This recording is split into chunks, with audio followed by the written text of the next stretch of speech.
go to the last three verses of chapter 7 in Leviticus. Doesn't look as long as it is.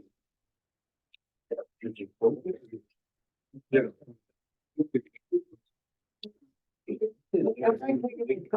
Leviticus chapter 7, the left. That's where we're going to start. That's Sav. So, After what? 7. After 7. What page is it? I'm looking. 621 maybe? On it. Oh, that's only two. That's only two. Uh, 36. Perfect, yeah. Oh, 621 at the top. Boker Tov and good Shabbos to everyone. yeah. So, we are in the second parsha of Sefer Vayikra, the book of Leviticus. Last week was Vayikra. This week it's Sav. If you could summarize Vayikra in one sentence, what would it be? Sacrifice. If you could summarize Sav in one sentence, what would it be? Sacrifices. Okay, so it's very interesting, number one, the opening two parshiot of Leviticus, both basically begin saying the same thing. This is a second listing of the sacrifices. If you look very closely, the first parsha, Vayikra, which we read last week, is how the people, the general people, the Israelites, bring sacrifice. Now we are honing in our second parsha into how the Kohanim, the priests, officiate over sacrifice. And if you were going to say, thanks, Ken, if you were going to say the book of Leviticus is also known as something else, anyone know what it's called? Priestly, whatever.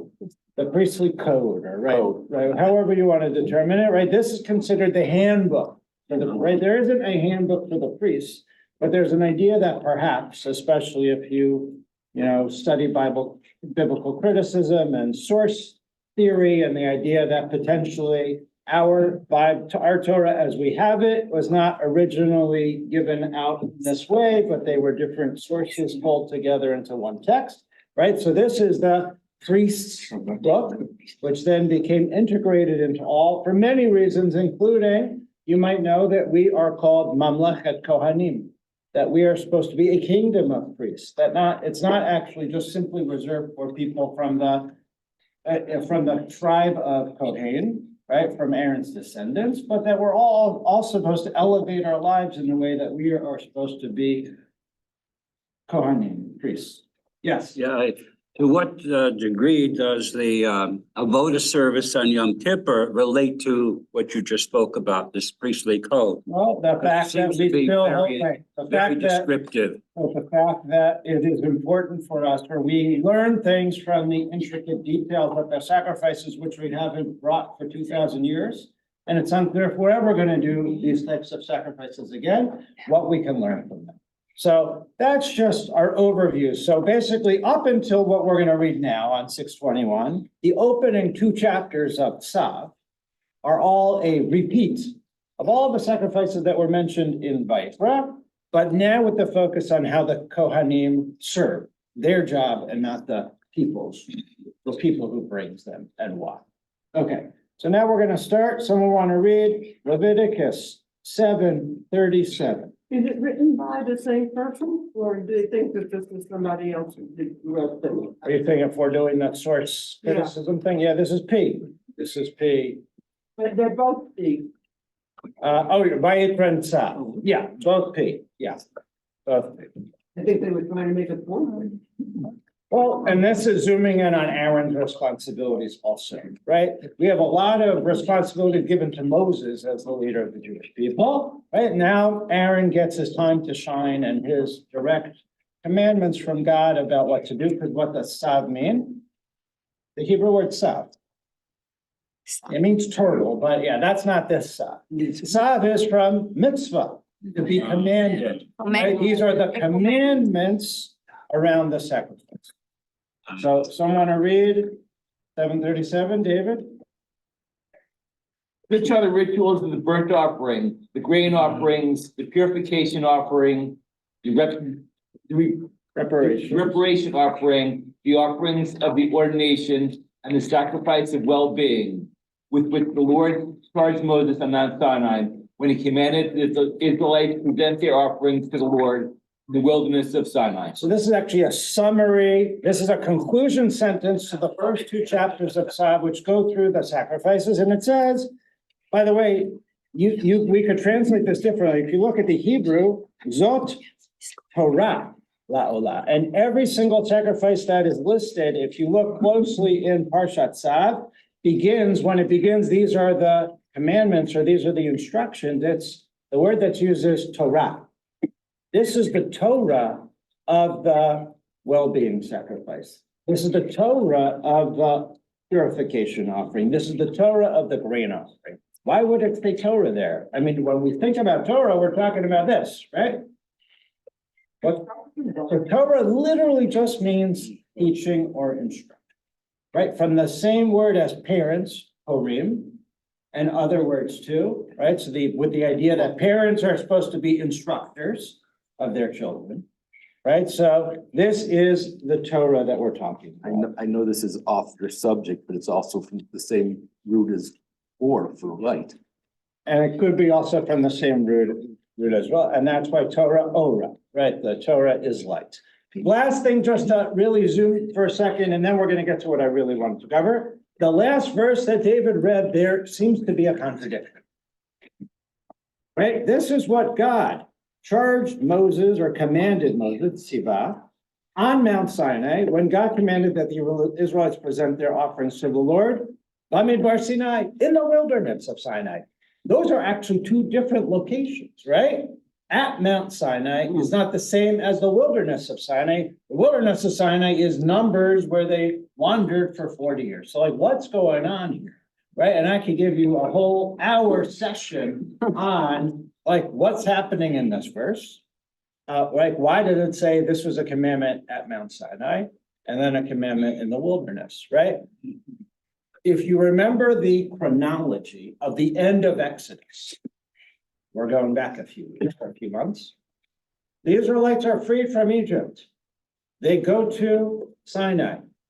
They meet God at Mount Sinai. And then after they meet God at Mount Sinai, get the 10 Commandments. What are the next 5 parshas about? Building the tabernacle, right?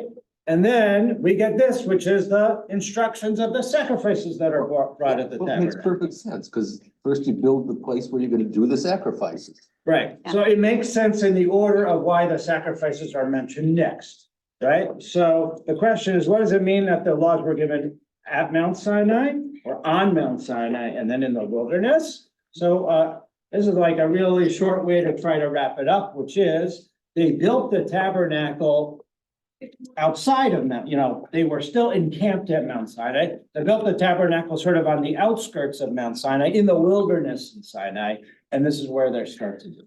So again, we could spend In an other hour. words, they transported everything. It was portable. It was portable, yeah, okay. Right, it was like the first iPhone. Portable. And then I actually want to get to what I want to say. We have 19 minutes to get to what I want to say. Move us now. Now, the portion concludes the next couple of pages, right? Chapter 8 is the preparations for the priests in order to serve. And the preparations for the priests in order to serve are a repetition from, again, the end of Exodus, specifically on the priestly clothing. Right, so now it's talking about the priestly clothing. And so the priests have to wear all these prescribed garments, right? And if you remember, you've studied them in years past or maybe last month, and I want to zoom in specifically on one. Just a side note, which is one of the commentaries I like, which is a women's Torah commentary from the Reform movement. Cantor Sager was one of the editors of it. She makes an interesting note here. In talking about the construction of the Mishkan and the weaving that happened, who were the main weavers and sewers of the tabernacle? The women. the women. Who do you think made the priest's garments? Women. Right, it's never mentioned in the Torah who made them, right? You know, again, in the Torah, women are much in the back. But, right, when we think about this and we think about the lavish, the royal sort of garments and these, incredible, very inspiring garments that the priest and especially the high priest wore, gold and linen and white and all these jewels and all these things. It was what? Pomegranates and Velray, go down the list, right? Golden headbands, all these, the turbans, all these things, right? It was the women who likely made them and repaired them. It's not never mentioned here. The only time it's mentioned is, if you know the story of Hannah, which is much later, it's in Samuel, right? Hannah is the woman who was childless and she goes and prays before Eli and he thinks she's drunk because she's like crying and mumbling as she's praying. And she's actually the model of how we're supposed to pray because she had true kavanah, true intention and focus, right? And it's from her that then Samuel is born and Samuel becomes the prophet, priest, prophet, whatever he is, right? She made, the only thing it says here is that every year she would make him a new set of priestly garments. That's really the only way we know that women probably did it. Perhaps even their mothers, I don't know. At least in that case, it's been, okay, side point. So I want to zoom in now to get the verse. I want to specifically talk about one thing, which is Leviticus 8:8. 8:8. Okay, let's start on, we'll start on 8:6. I made you flip it. 6:21, Leviticus 8, verse 6. David, you want to read it again? Then Moses brought Aaron and his sons forward and washed them with water. He put the tunic on him, girded him with the sash, clothed him with the robe, and put the ephod on him, girding him with the decorated band with which he tied it to him. He put the breastpiece on him and put into the breastpiece the Urim and the Thummim. Right, we're gonna call that Urim and Tumim, Okay. And he set the headdress on the head, and on the headdress in front, he put the gold frontlet, the holy Diadem. crown, as the Lord had commanded Moses. Right, and again, I'm sorry I didn't bring you a full picture of all the I hope you've seen it before. If not, you can email me and I'll send you different workups of what these things actually look like. But there was this elaborate, not costume, uniform, that the priest wore, right? And if you look and if you have the colored handout, right, that is the breastplate. With obviously those were stones, right? This is some, embroidered or fabric thing, but they were gemstones upon which were engraved one name for each tribe and a different colored stone for each tribe. That is the breastplate, right? And so David read this strange thing, which was even hard to pronounce, right? Placed in it, Urim v'Tumim. Right, the Urim and right, they are untranslated here, which means no one knows what it is.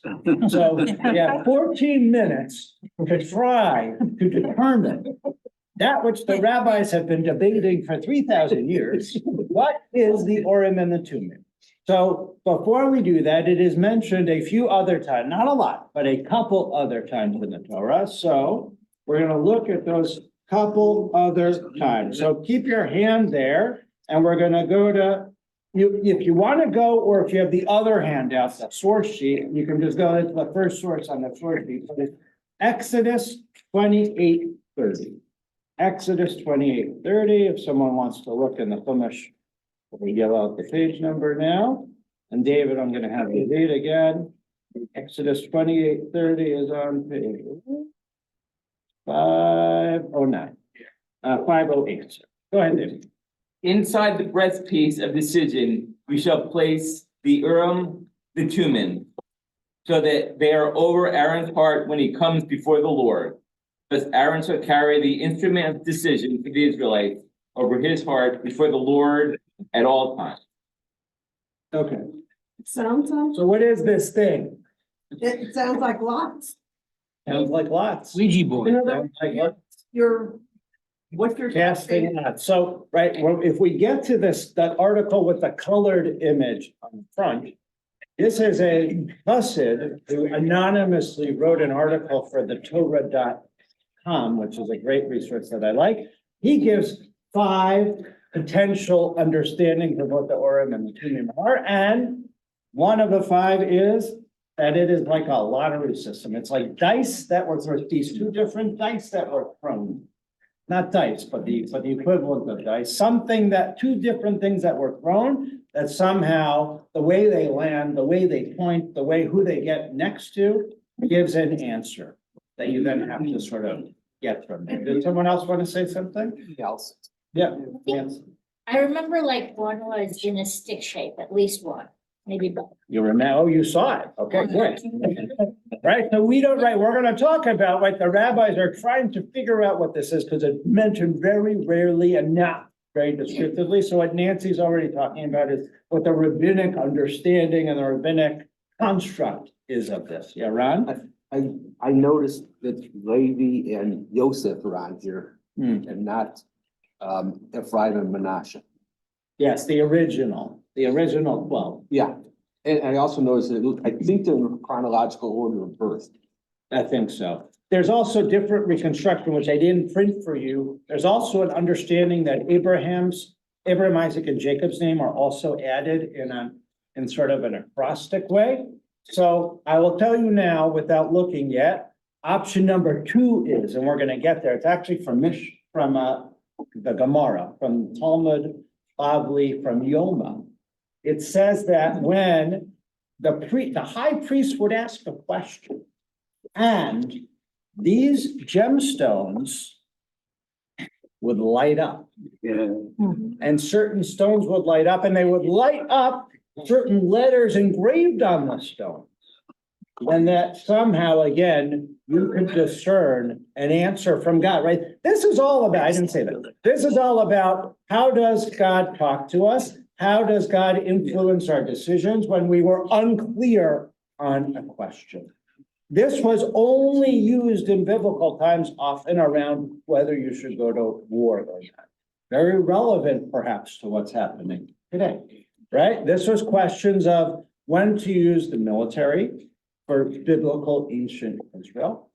And potentially sometimes also whether something was guilty or kosher or not kosher. So that's option 2. Option 3 is, and it's related to these letter things, is that there was an idea perhaps that the gemstones and even pieces of the gemstones could protrude. They could sort of, they could go above the surface.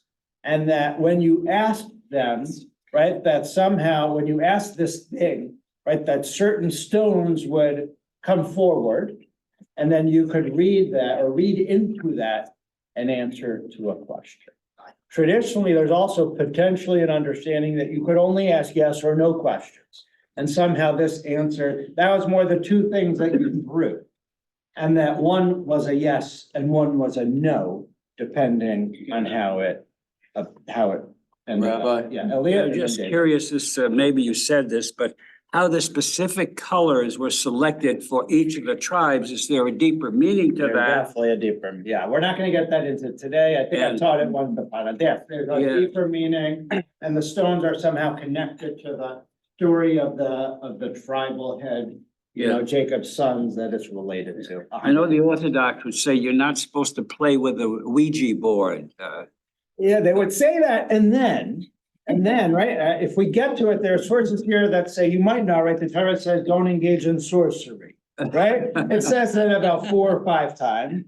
And then we have this thing, Urim, the Thummim. Let's just analyze the words for a second. Urim means Light? light, right? It can mean a lot of things, but Urim means light.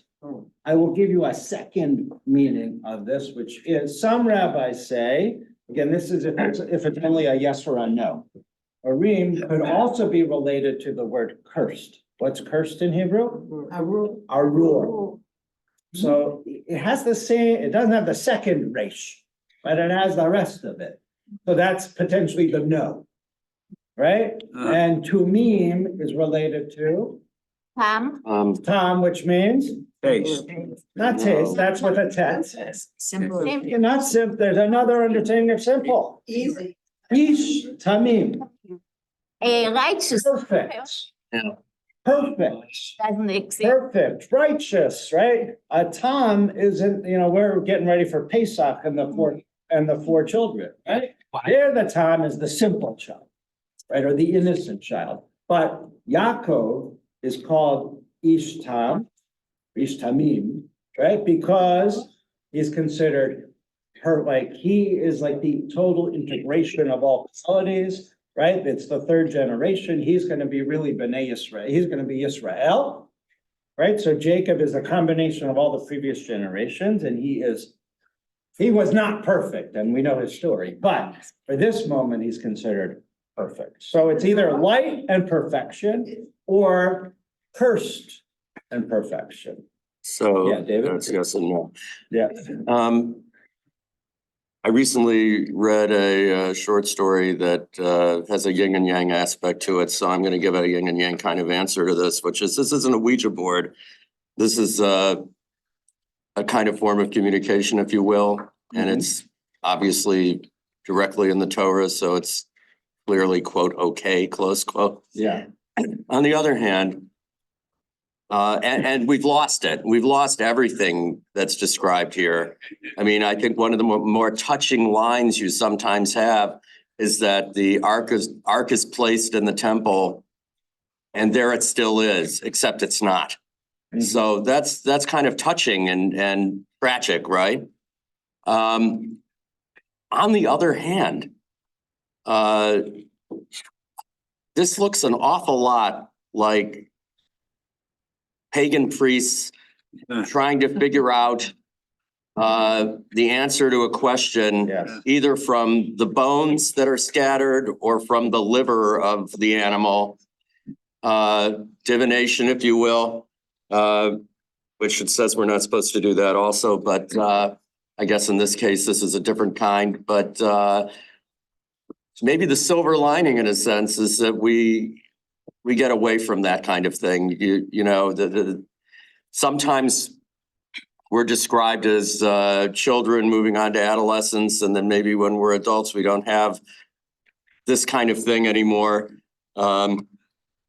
Maybe that's a positive way of looking at it. I don't know, but maybe there is a silver lining to not really knowing what these things are. They're really only mentioned 5 times in the Torah. King Saul has a one request. King David has a one request. And we don't hear about it again. Right? I'm just throwing things up at a time. We just celebrated Purim. If you take out the P of Purim, which means lottery, you get Purim. Urim.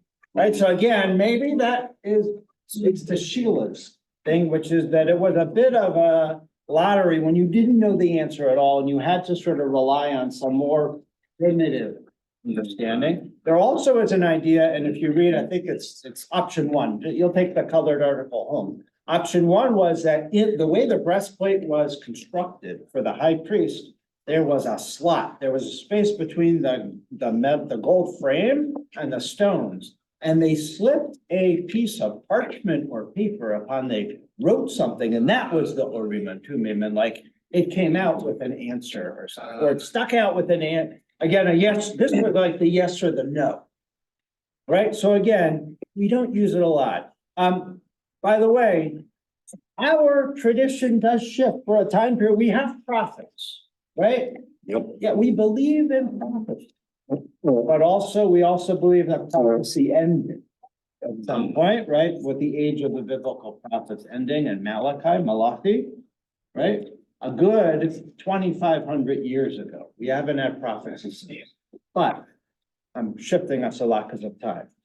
the rabbis, who are not that much far, they were only 1,500 years ago, maybe 1,800 years ago, when the rabbis had a question that they could not figure out the answer to.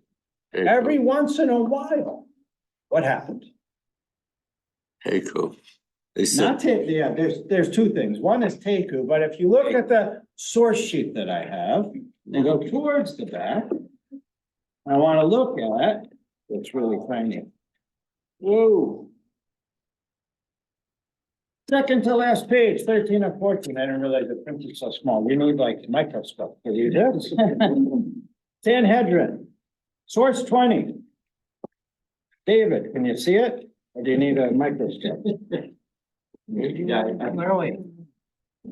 Sages taught after the last of the prophets, A guy. Zechariah, and Malachi died. The divine spirit departed from the Jewish people, but nevertheless, they were utilizing a bat kol. Bat kol, have you heard of this? it's from heaven. Right here, right, voice of heaven or daughter of the voice of the daughter, we don't really know.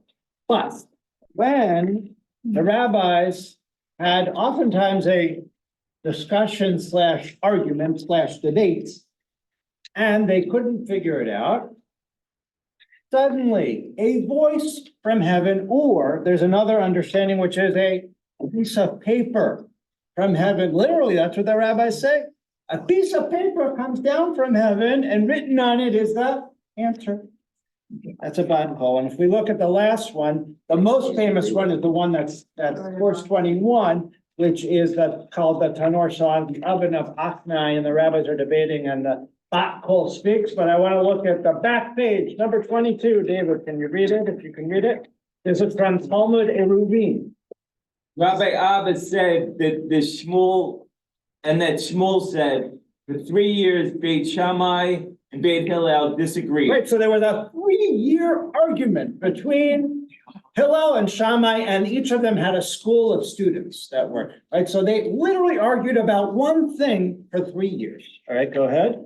The halakha is in accordance with our opinion, and these said, the halakha in accordance with our opinion. Right, this is about, it doesn't say which specific thing, but it's about one thing, whether something's kosher or trade, right? And each one is saying, I'm right, you're wrong. Okay, go ahead. Ultimately, a divine voice. Right, which is bat kol if you look in the Hebrew or Aramaic, yeah. And proclaim both these and those are the words of the living God. However, the halakha is in accordance with the opinion of Beit Hillel. Right, and by the way, there's an ending line which didn't make it into the source because he was nicer. That's what it says. It says, we follow Hillel because he was nicer. Yeah, so, right, so again, what I'm bringing this to show you is, right, for generations, we've tried to understand how does God speak to us and how do we interpret and make sure that the decisions that we're making and the Judaism that we're following is according to what God wants us to do. Right, so we had these mechanisms which were sort of not potentially primitive, potentially mystical, we don't know, right? Option 5, if you look at the Urim Tumim, is it was an astrolabe, that it was the Urim and Tumim was a device with which you looked at the constellation, the stars in the sky, and there you determined that you could see things. So that's not necessarily in the Talmud or the Torah, but again, they're trying to understand what these things are. And then we have this bat kol, some voice emerges from heaven. So as we are studying and learning and focusing, right, it's our job. We don't have a bat kol anymore. We don't have prophets anymore. We don't have Urim Tumim, right? So how do we, in our way, try to determine God's will and what's the best way to practice Judaism? Listen, What? she sneezed. Oh, sneezed, yes. Bless you, yeah. So right there, how do we do it? One is by continuing to study. Right, number 2 is by conversation, right, and discussion. And number 3 is by trying our best. And number 3 is by trying our best. And number 4 is by trying to understand the generations, right? So, and that's, I think, what, if you wanna, my end point is, that's what conservative Judaism, like, that's the strength of the conservative movement, right? As everyone sort of outside the conservative movement questions, what's the survival rate of, how is conservative Judaism to survive? Is because, right, we don't wait for God's will, right? We take a look at what's happening in the world. And we also hold on to the value of tradition and ancestors, right? And we do this balance there. We were in New York with our teens a couple of months ago, and we met with the vice chancellor of the seminary, Rabbi Joel Seltzer. And he gave an image that to be a conservative Jew means that you have 2 feet in 2 canoes. One is tradition, and one is the always changing modern world. Right, and that's what it means to be a Jew and to be a conservative Jew is to balance. How do we balance and not fall in the river? Right, is to balance tradition and modernity. Thank you for learning with me. We can talk amongst ourselves, but service is starting, and have a good Shabbos. And you're welcome to take the articles and read them much more about it.